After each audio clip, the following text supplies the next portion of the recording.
I'd like to introduce Job Snyder, as we'll be presenting how to debug RPKI issues, overview of RPKI data structures and tooling. Now stick with me, this is a long introduction. Job is a principal engineer at Fastly, co-chair of the ITF Grow Working Group, co-chair of the RIPE Routing Working Group, vice president of PeeringDB, director of the Route Service Support Foundation, manager of the IRRD v4 project, member of the RIPE NCC Executive Board, and art director, most importantly, for the OpenBSD project. This is Job's 15th time presenting at NANOG. Job's first talk NANOG was called NLNOG Ring, Network Debugging Never Was Easier, at NANOG 56 in Dallas 10 years ago. Welcome back to NANOG, Job. It's a pleasure to have you back with us today. Thank you.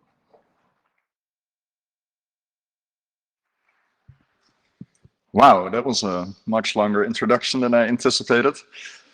I'm Job Snyders. Thank you for having me here. I first would like to express appreciation to the NANOG staff and NANOG volunteers. I think it's really cool you brought all of us together in this beautiful city. I've had a fantastic time the last few days, and I hope we will come back to Montreal at some future point. Today we're going to talk about RPKI debugging, and my agenda is as following. We're going to discuss what are RPKI signed objects exactly. In the presentation, I'm sharing an overview of what kind of objects exist and what their function is, and give examples of human-readable output. I'll cover a little bit how RPKI objects are discovered by RPKI validators, and cover how various timers in the system interact with each other. And then finally, there's of course room for questions, comments, remarks. So what's an RPKI signed object? You can use the Unix utility cat to view a binary blob. And if this is hard to read for you, you're not the only one. It is also hard to read for me. The RPKI signed objects are DER encoded binary strings that contain a number of digital sub-objects. And this is a departure from the model we had in, say, WHOIS or IRR. If you look at older technologies such as Internet Routing Registry, with command line utilities, you would see human-readable text that is also mostly computer parsable. And with the RPKI system, we left that behind. We sacrificed the degree of readability, but we did gain cryptographic assurances. So signed objects are files on the file system, and the files are encoded following a serialization format that is formally notated in ASN1. And if you want headache or have trouble sleeping, that is the niche I would recommend you to go towards. Each of these files is identifiable by the SHA-256 of the file contents. RPKI objects are not malleable. And this is a great property because this allows RPKI objects to reference other RPKI objects, and we'll cover that later in the presentation. But also from an auditing and debugging perspective, it is a really cool property that each and every file in the RPKI is unique. The signed objects are structured according to the cryptographic message syntax, CMS. And CMS is what you can think of as an envelope.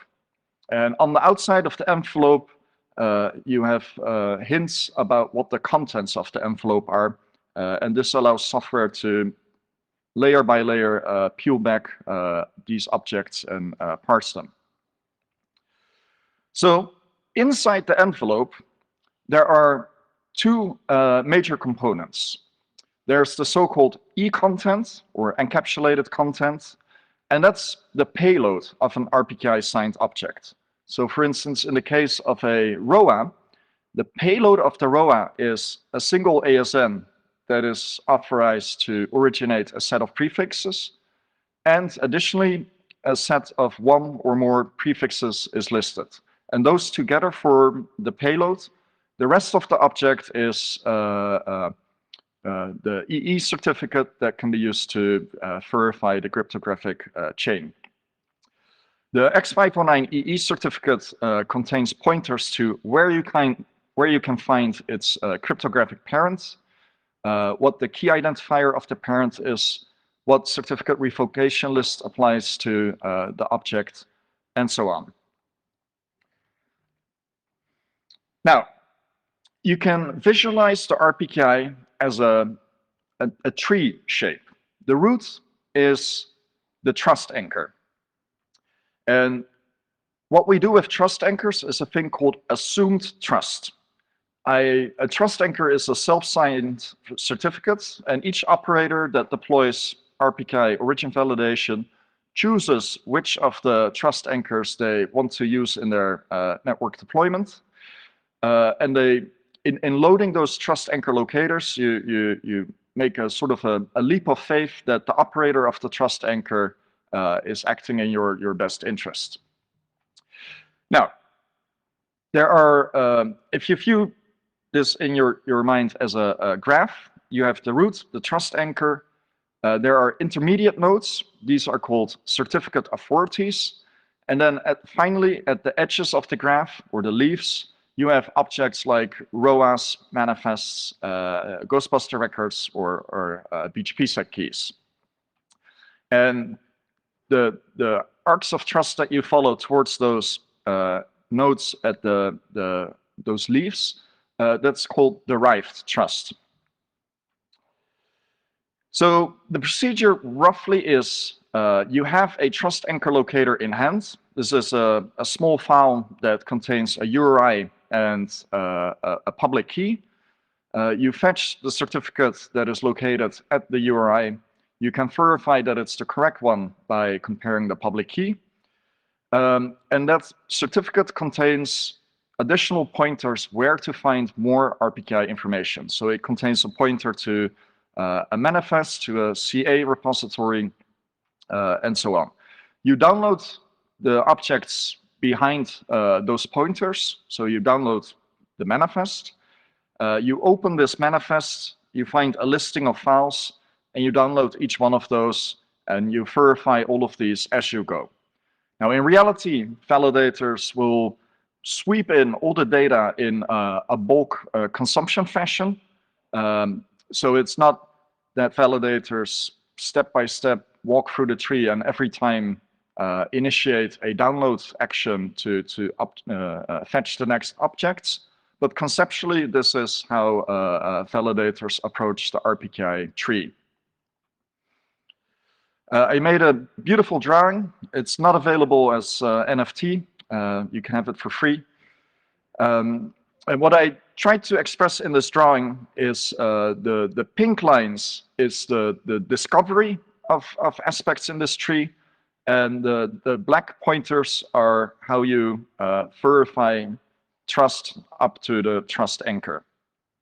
So at the top you see and this pattern of a group of a certificate, a manifest, a CRL, and one or more ROAS. This small molecule or pattern is repeated over and over all through the RPKI data structures in the global RPKI database. So a certificate can be recognized by its SKI. This is the subject key identifier. You can think of this as the reference to itself. And the AKI. And the AKI is the hash of the public key of the parent of this object. And that tuple together is an important combination to start building a chain to validate objects. Now, a certificate also contains a pointer to a manifest. And a manifest is a listing of files that belong together. And a manifest itself also has an EE X509 certificate. So all these signed objects, the reason they're called signed is that all of them carry signatures that you can validate in a relationship to other objects in the RPKI ecosystem. The manifest has a SKI, a reference to itself. It has a pointer to what its parent is. it will point out what the certificate revocation list is that must be checked to confirm that none of the certificates in this small grouping of objects is revoked, and so on. So validators discover new objects following various pointers in the EE certificates, and then you walk back up the chain to validate whether everything is cryptographically intact. As I mentioned before, this tuple of the key pair identifier of the parent and the key pair identifier of the object itself, the AKI and the SKI, they are accompanied with information access extensions. So there's an authority information access extension that contains a URI where exactly the parent can be downloaded. And similar, there's a subject information access, which is a URI where on the internet the object is. So to confirm the validity of a given object, you have to also obtain the parent to see if the parent actually signed the object you're trying to validate, all the way up to the self-signed trust anchor certificates. So let's get into debugging. From the same group of people that brought you OpenSSH, LibreSSL, and OpenBHPD, there is a magnificent tool called RPKI client.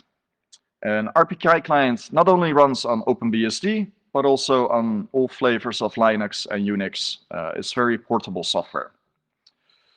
And RPKI client is sort of the TCP dump of the RPKI technology stack. This slide shows how you can install RPKI client on Debian Unstable. In yellow and black, you see what I type into the command line, and the white on black text is what the command line will likely show you. So step one is to just install the software using apt install RPKI client. It will pull in the required dependencies, and I do not recommend people to compile cryptographic software themselves. Make your life easier, use pre-packaged, pre-compiled distributions of cryptographic software.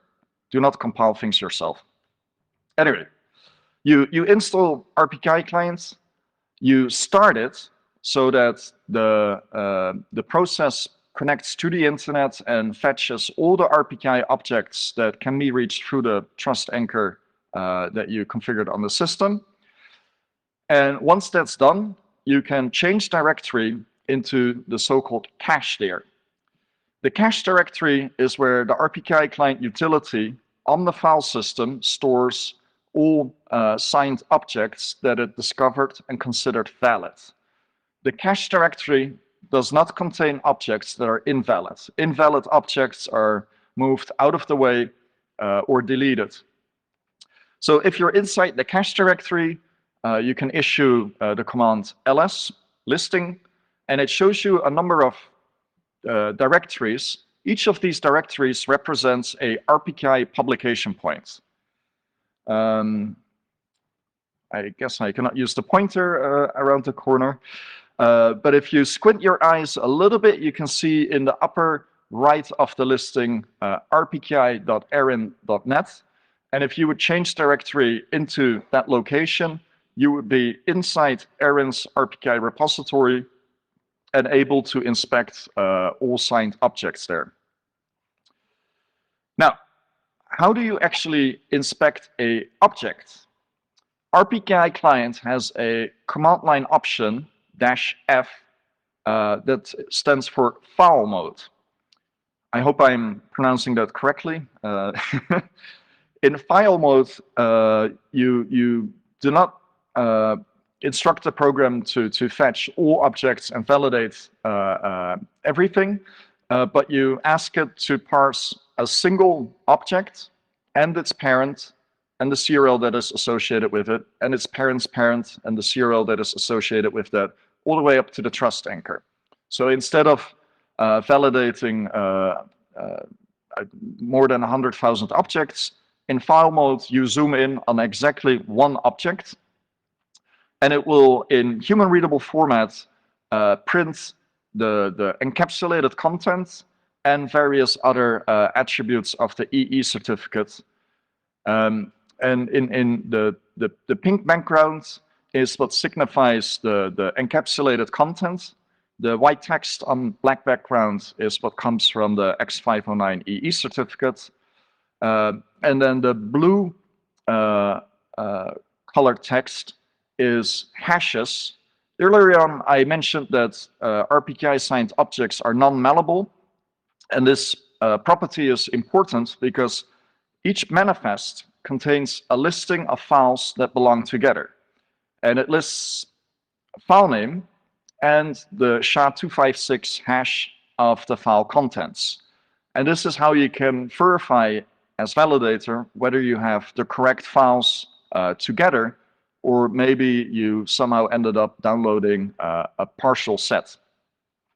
So manifests are of critical importance in the RPKI. It is a really cool innovation compared to the X509 framework on which the RPKI was built.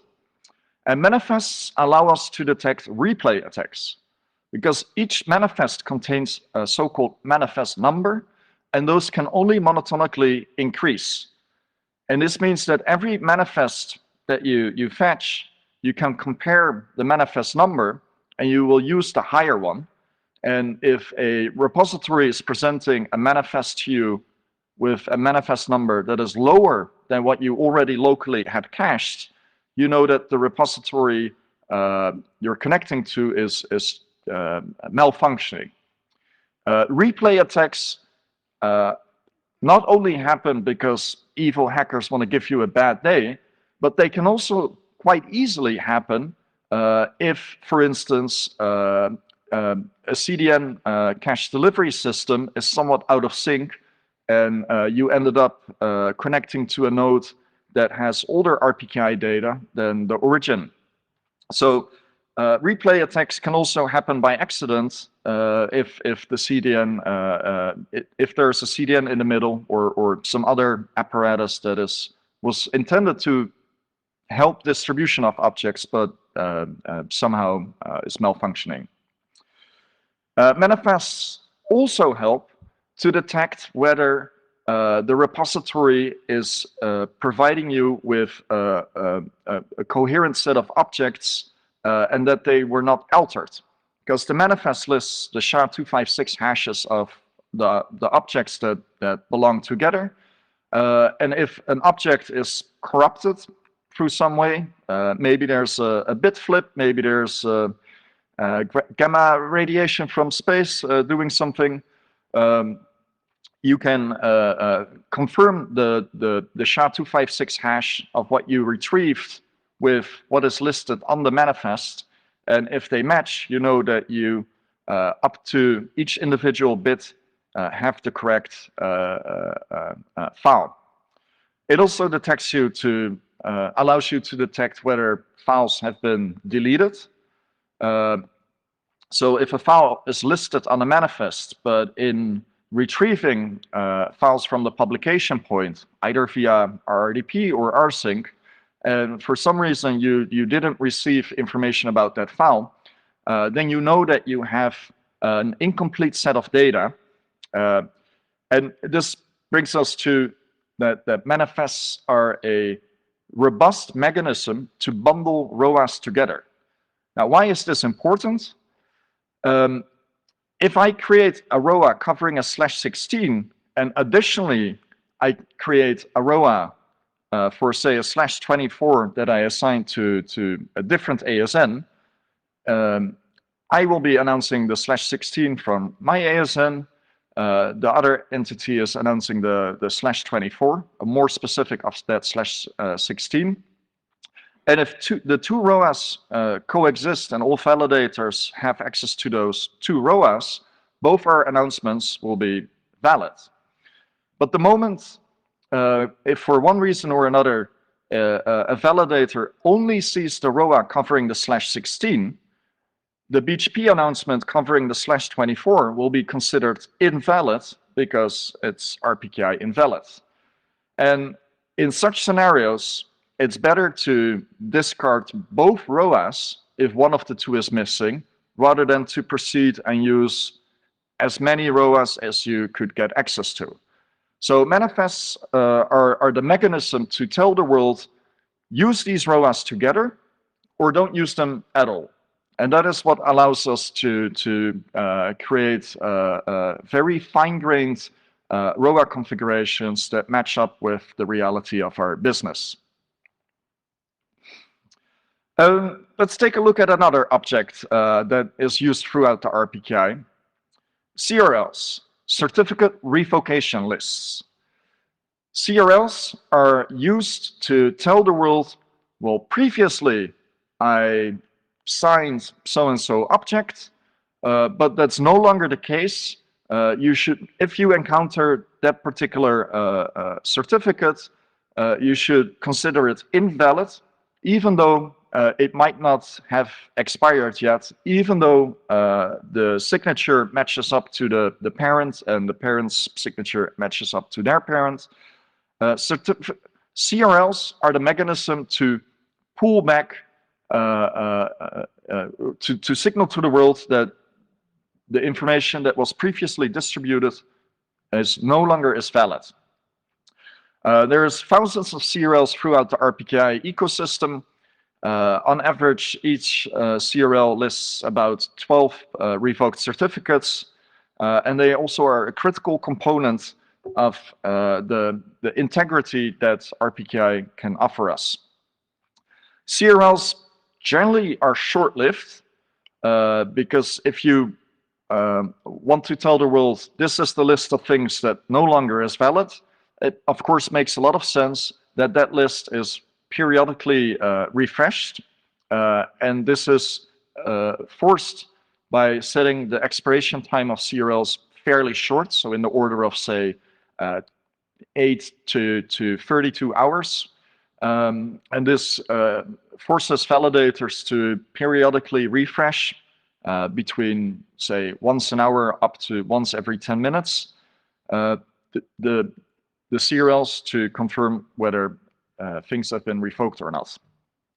So CRLs are really what drive the sort of speed of the RPKI ecosystem, because I think those of you that have created a ROA, you generally see in the ROA web UIs that the expiration date is, I don't know, 10 years from now or 2 years from now. Those expiration dates are long-lived. CRLs are on the short-lived side. Another cool object that exists in the RPKI is called a Ghostbuster record. Who are you going to call? Ghostbuster records exist to drop contact information in the RPKI system itself, so that if there is some kind of issue with a publication point or a set of signatures or objects, that it's like a business card inside the RPKI. And I've created a GBR record referring to my contact details, and I put this on my personal publication point. So if there's anything wrong with that publication point, you can look at my vCard and then send me an email, or maybe call me, or send me candy. Up to you guys. It might seem awkward to have vCards in the RPKI ecosystem in the current stage of RPKI deployment, because if there's an issue with an object on, say, rpki.aaron.net, obviously you're going to call Aaron, because the domain name is a strong suggestion where to go. But we're moving towards a world where a technology called publish in parent is used. And the mechanism is that the cryptographic operations happen on-premise, but the publication of the objects happens in the parent. So the cryptographic delegation is towards your own certificate authority that you run on your computing equipment. And once you've signed and created objects, you send them over to Aaron, and they appear on the Aaron server. So in such instances, you'll have objects that were not created by Aaron, but are hosted on the Aaron server. And for such scenarios, it is super useful if people leave behind business cards, because the location of the signed object is not a good hint who to call when there is an issue with the object. Additionally, new technologies are coming out of the IETF CyberOps group, such as resource-signed checklists. I'm going to tell you all about that in a different presentation, but it's a mechanism where we can use RPKI signatures to facilitate bring your own IP address movement into cloud providers. And those objects are distributed outside the RPKI publication system. So this means that the location of the object no longer exists in the sense that you cannot derive from the location identifier who the publisher is. And this makes it more important to keep dropping business cards over the place to help people understand who to contact if there's an issue with an RSC object. So there's not a lot of Ghostbuster records currently in the ecosystem. I may be the only person on the planet publishing them, but I encourage people to ask their RPKI service providers for Ghostbuster record publication capabilities, because I think this will greatly help in future debugging. Now, another application of the RPKI is route origin authorizations. And this is what a route origin authorization looks like on a more technical level. You point RPKI client in file mode towards a given ROA file. It will print in the text on the black background information from the EE certificate. And in purple, you see the E content, the encapsulated payload. That is the meat of the ROA. So there will be a single AS identifier that is authorized to originate the prefixes that then follow. And for each prefix, there optionally can be a max length field filled in. So this is what a ROA looks like on a more zoomed in level. And every ROA contains expiration dates. The utility will show those as well. Finally, there is an object called the BGPsec router key. In the BGPsec model, every BGP update that you send to your neighbors, you sign with an ECDSA key. And the public component of those ECDSA keys, you can publish inside the RPKI system, and those are called router keys. So by publishing the public key of the key pair with which I'm signing my BGP updates into the global system, all the world's routers can retrieve that public key to verify the signatures I put on the BGP updates. BGPsec is not yet super popular. Again, I might be the only person on the planet publishing BGPsec router keys, but I do encourage this community to investigate BGPsec and help the global deployment of this technology in the years to come. We're almost at the end of the presentation. What I want to cover is timers. If you contrast RPKI to IRR or WHOIS, IRR records do not have any expiration date. They are plain text blobs that can exist for decades on end. And this has happened in many occasions, especially in third-party databases. With third-party, I mean non-RAR operated databases like AlpDB and RADB and NTTcom. And if once an object has been created in such a database, unless somebody removes it, it will be there forever and ever and ever until the heat death of the universe. Now, this is not possible in the RPKI ecosystem because each and every signed object contains an EE certificate, and every EE certificate contains a not before date and a not after date. And the not after date should really be considered like the expiration date on your carton box of milk. You don't want to consume spoiled milk. You don't want to use expired RPKI objects. Now, there's a lot of timers in this system. There is the not after on the EE certificate itself. There's the expiration time on the CRL associated with that particular EE certificate. The manifest e-content has an expiration date. Then the parent of all this has a not after. The parent has a CRL that has a not after, and so on. So if you look at a particular, a given ROA, there might easily be between 10 and 15 timers in play that dictate the validity window in which that ROA can be used. And since CRLs are on a relatively short refresh timer, those generally are what is called the transitive expiration moment trigger. And this means you gotta refresh RPKI data every hour. You gotta reissue RPKI signed objects maybe once a day. So it's a system that is hot. It requires constant re-signing. And I think this is a very good property of the system because the IRR system, where there is no expiration date timers whatsoever, has arguably led to issues. And this, to some degree, is mitigated in the RPKI ecosystem by associating expiration moments with everything.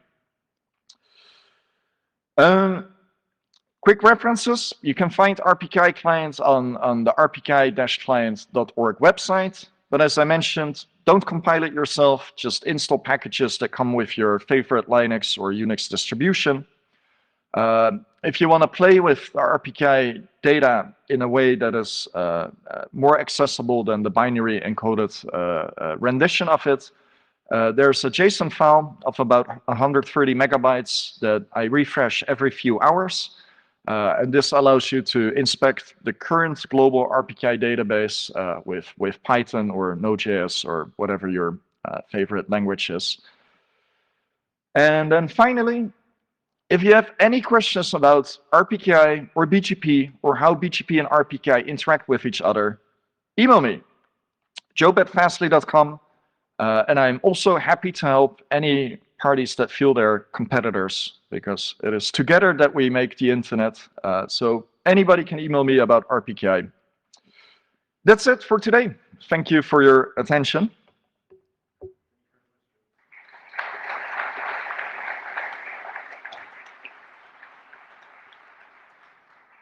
Okay, time for questions and answers. Anyone have any questions? We have one.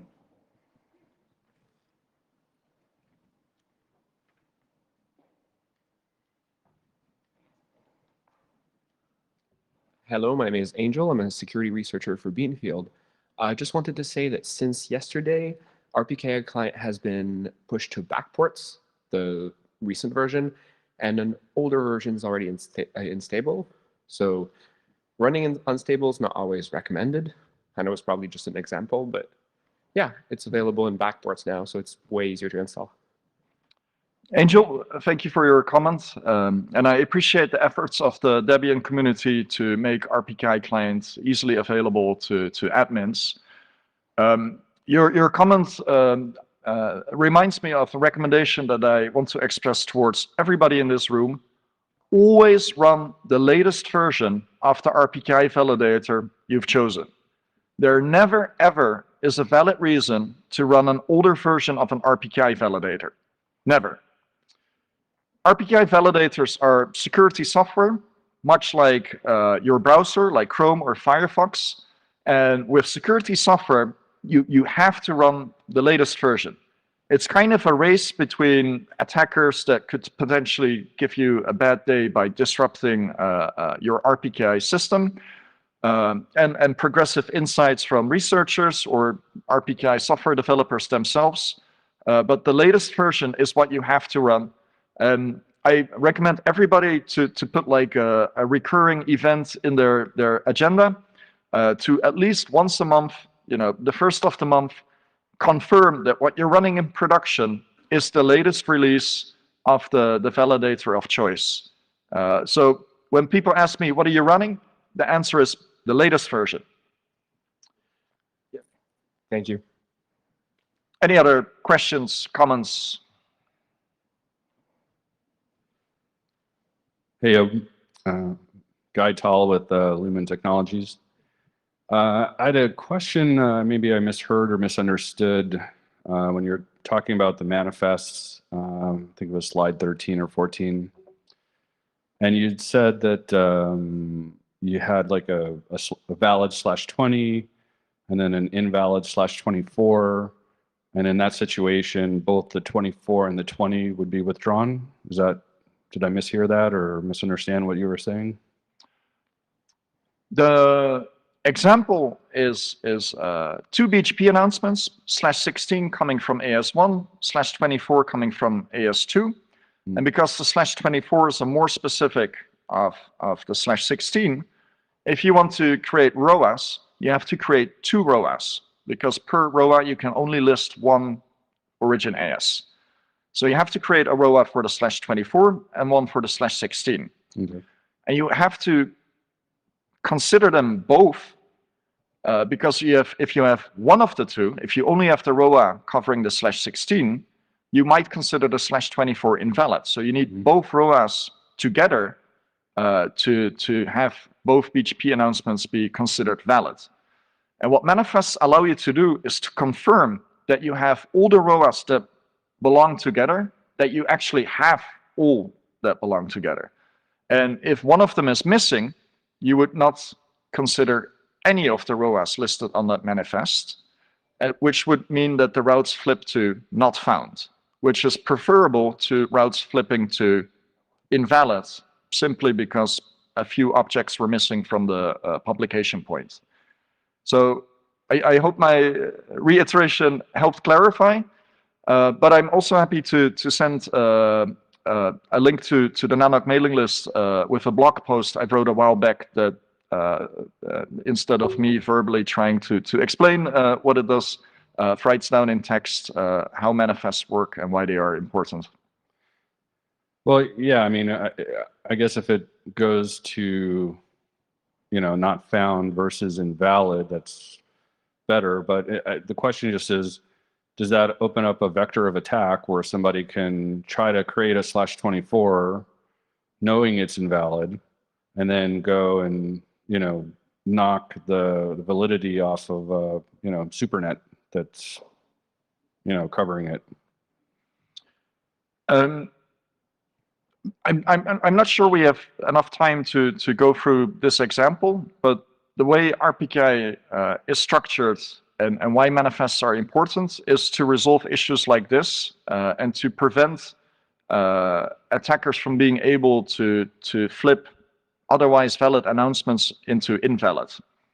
So one example is if an attacker sits between you and the repository, somehow, a man-in-the-middle attack of sorts, and hides a few objects, or a CDN somehow is only passing on an incomplete set of objects, the manifest allows you to confirm the completeness, and in doing so, you can avoid that /24 being rendered invalid because the ROA was hidden, because the manifest allows you to detect that ROA is missing.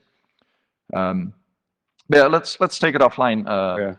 Yeah, no, wearing a white hat, yeah, that definitely makes sense. But wearing a black hat, I'm like, I could kind of cause problems with that. So I don't know, but it sounds like it's more complicated answer. So we'll talk later. Yeah, in RPKI context, the answer often is it's complicated. Okay, we have time for one more question.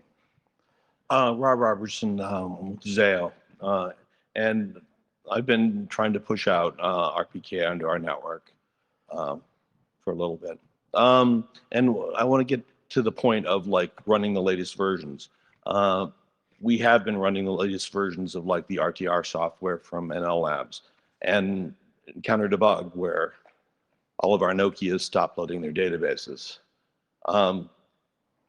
So there's a little caveat with running the latest software. And the second question I have is validator diversity. Is there any benefit to possibly running the Fort validator and the Routinator together, and then having that serve as the basis of your truth, and then having a caching server and then feeding your routers? It's complicated. It is. Diversity is a very, very interesting topic to study, because in a system like RPKI, the system is as strong as the weakest link in the chain. So if you're running Routinator and RPKI client next to each other, and an exploit is discovered in Routinator, it somewhat nullifies the efforts of the other validator. But on the flip side, if the RPKI client developers, make a mistake, a bug is introduced, maybe it takes a few days to fix. Meanwhile, you have the other system, and it's much like, are you running a network where you use both Cisco and Juniper for either negotiation power or resiliency but you also know that there's a cost associated with that, because your staff needs to be familiar with both systems, both UIs, both support chains, and so on. So it's really a per organization decision that you must make, whether you trust the validator to the degree that that's the only one you use, or that you want multiple different implementations from different teams. I don't have a best current practice to share with you. I think this is something people must consider themselves. I can say, however, always run multiple validators. Oh yeah, that's a given. So if, like in Fastly, we use multiple validator instances from a single vendor, but that part is critical. Don't run with one instance. Make sure you have a few instances, and whether you want them to be diverse or not, that's a consideration. And geographically diverse. Yep, absolutely. Thank you. Thank you. Great. Thank you very much, Joe.